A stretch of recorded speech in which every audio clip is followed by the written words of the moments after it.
fam! Moving forward. Ito po ang title ng devotion natin ngayong araw ng Miyerkules dito sa Si Jesus ay Kasama. At ako si Pastor Joey, ang inyong devotional leader.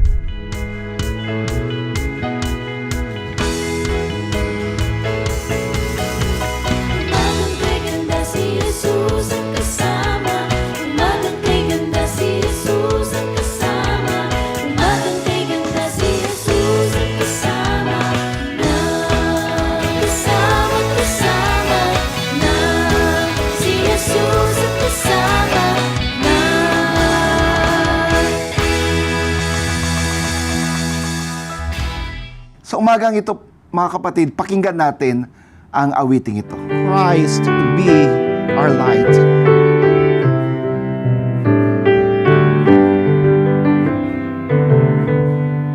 Longing for light, we wait in darkness. Longing for truth, we turn to you. Make us your own, your holy people, light for the world to see. Christ be our light, shine in our hearts, shine through the darkness. Christ be our light, shine in your church, gathered today. Longing for peace, our world is troubled. Longing for hope, many despair. Your word alone has power to save us. Make us your living voice. Christ be our light, shine in our hearts, shine through the darkness. Christ be our light, shine in your church, gathered today. Longing for food, many are hungry. Longing for water, many still thirst. Make us your bread, broken for others, shared until all are fed. Christ be our light, shine in our hearts, shine through the darkness. Christ be our light, shine in your church, gathered today. Longing for shelter, many are homeless. Longing for warmth, many are cold. Make us a building sheltering others, walls made of living stone. Christ be our light, shine in our hearts, shine through the darkness. Christ be our light, shine in your church, gathered today. Many the gifts, many the people, many the hearts that turn to belong. Let us be servants to one another, making your kingdom come. Christ be our light, shine in our hearts, shine through the darkness.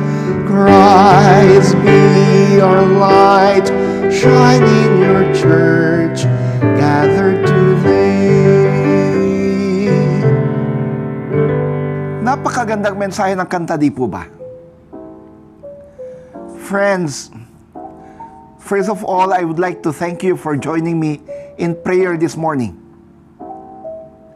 Isa pong malaking karangalan ang paglingkuran kayo sa pamagitan ng pagbabahagi ng mensahe patungkol sa huling bahagi ng ating tema sa pagdiriwang natin ng ika-125 taon ng ating simbahan dito sa NACS.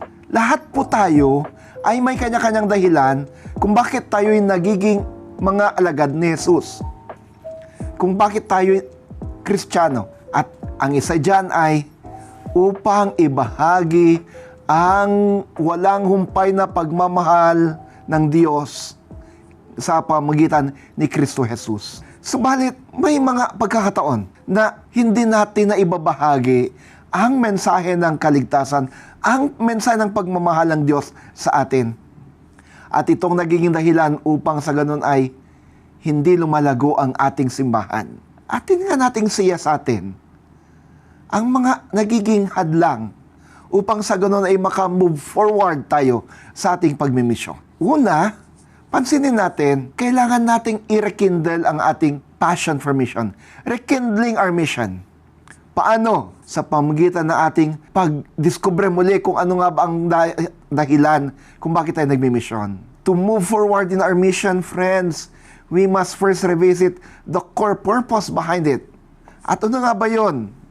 Yung Great Commission, Matthew 28:19-20, na kung saan pinaalalahanan tayo ni Jesus na kailangan nating humayo at gawing alagad ang lahat ng tao, ang lahat ng bansa. Bautismuhan natin sila sa ngalan ng Ama, Anak at Espiritu Santo at ituro natin sa kanila ang lahat ng itunuro sa atin ni Jesus. Ito ang ating misyon, driven by love and the desire to share the gift of salvation. Mga kapatid, let us reflect on our personal callings. Bawat isa sa atin ay tinawag ng Diyos at may kanya-kanyang dahilan upang sa ganun ay humayo sa pagbimisyon. Let us take a moment, friends, to reflect on our personal calling and how it fits into the broader mission of the church. Diskubrehin natin, alamin natin kung ano nga ba talaga ang ating pagtawag upang sa ganun ay makapaghayo tayo, makapaglingkod tayo sa ating Panginoon. Pangalawa, may mga bagay-bagay upang sa ganun ay tayo'y mahadlangan sa pagmimisyon. Kung kaya't kailangan nating i-overcome mga to. Let us overcome those obstacles in mission. Una-una, sa mga obstacles or hadlang, fear and doubt, ang takot at ang pagdududa, ang siyang nagiging dahilan minsan kung bakit ayaw nating magmisyon. Alalahanin natin, sa simula, pati yung mga alagad ay nagduda din, di ba?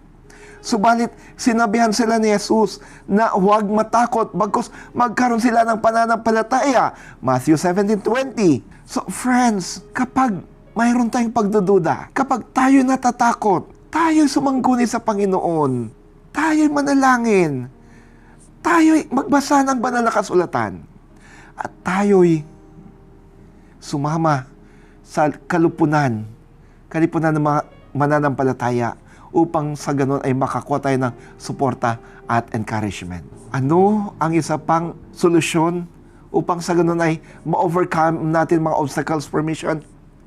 Perseverance. Marami pong mga hadlang, but perseverance is the key. Paul encourages us in Galatians 6:9 not to grow weary in doing good. Huwag mapagod sa paggawa ng kabutihan, sapagkat sa tamang panahon, aanihin natin ang mga ito. Alalahanin natin mga kapatid, ang Diyos ay kasama natin through every trial. Sa bawat pagsubok na darating sa atin, kasama natin ang Diyos, nandyan siya lagi. Pinapatatag tayo. And so let us equip ourselves for the journey. How do we equip ourselves for the journey? Let us study and pray. To move forward in our mission, we need to equip ourselves with the knowledge and wisdom of the Word. Paano natin ibabahagi ang salita ng Diyos kung di naman natin ito alam? Kung kakunti lang naman ang ating nalalaman, paano natin ibabahagi si Jesus kung di naman natin alam kung sino siya? Sa pamamagitan, mga kapatid, ng regular na pag-aaral ng Biblia, panalangin, at pakikisalamuha sa kapwa mananampalataya, mas lalalim ang ating kalaman patungkol kay Jesus, patungkol sa Diyos, at tayo'y mapapatatag. It will empower us to do mission. Yes, sabi ko kanina, pakikisalamuha sa ating mga kapwa mananampalataya, community and fellowship. Hindi po nararapat na tayo'y humayong mag-isa lamang. Sa Gawa 2:42, Acts 2:42, we see the early Christians and the early church devoted to fellowship. In Acts 2:42, ang mga mananampalataya ay nagtitipon lagi. Lean on your brothers and sisters in Christ for support, encouragement, and accountability. And so, my dear friends, we have to take action. Let us have our planning and goal setting. If we want and if we are really serious in our mission, let us sit down, let us plan, and let us set some goals. Set specific, measurable, and achievable goals for our mission work. Anong sinasabi ng Proverbs 16:3? We are to commit our plans to the Lord, and for sure, they will succeed. Let us develop a mission plan that reflects our calling and purpose. And kapag may mission plan na tayo, may goal na tayo, huwag po sanang magtatapos doon. Let us step out in faith. Ultimately, let us move forward in mission. For mission requires stepping out in faith. Maalala nyo yung sulat sa mga Hebreo 11:6? Sabi ng sumulat sa Hebrews, without faith, it is important to please God. Trust in the Lord's guidance, friends. Magtiwala sa paggabay ng Diyos. Take the first step and watch as He leads the way. Move forward for mission. As we conclude now, remember that our mission as Christians is an ongoing journey. Alalahanin natin na ang mission natin bilang mga Kristiyano ay isang walang humpay na paglulukbay. Walang humpay na paglalakbay. We must rekindle our passion, overcome obstacles, equip ourselves, and take action. Moving forward in mission requires dedication, faith, and an unwavering commitment to God's calling. Huwag tayong mapagod. Let us not grow weary, sapagkat kasama natin ang Diyos sa bawat hagpang natin. And the harvest of our mission is sure to be bountiful. My prayer, friends, is that may we all find the renewed purpose and strength to move forward in our mission, sharing the love of Christ with the world. Amen. Precious God, Father, Son, and Holy Spirit, on this last week of October, our anniversary month, we deal in moving forward. We deal on moving forward in mission. You have reminded us of the Great Commission. Ipinaalala mo rin sa aming Panginoon na ito ang aming pagtawag, ang humayo. Subalit may mga humahadlang sa aming paghayo. Takot, pagdududa.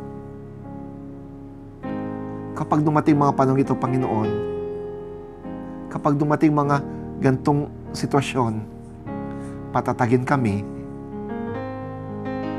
Patatagin kami. Jesus, aming Diyos, o Espiritu Santo,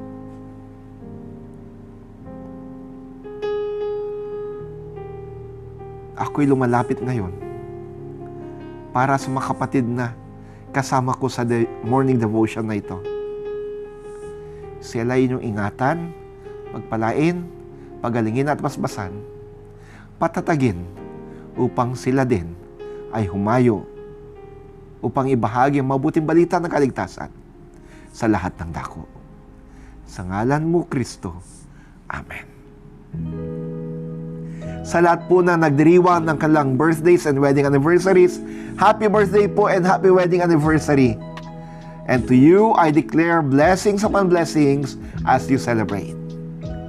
Ngayon, kung kayo naman po ay na-bless dito sa morning devotion na to at sa mga online ministries ng Nax UMC, share the blessing. Feel free to share this or tag your friends. Yes, share your blessings also and help us in producing more contents, in coming up with more ministries for God's people by sending your gifts or sending also some stars. Narito po ang GCash at bank account ng Nax UMC. Muli po, ako si Pastor Joey, ang nagsasabing, smile, rejoice in the Lord always, spread the joy. Bye-bye!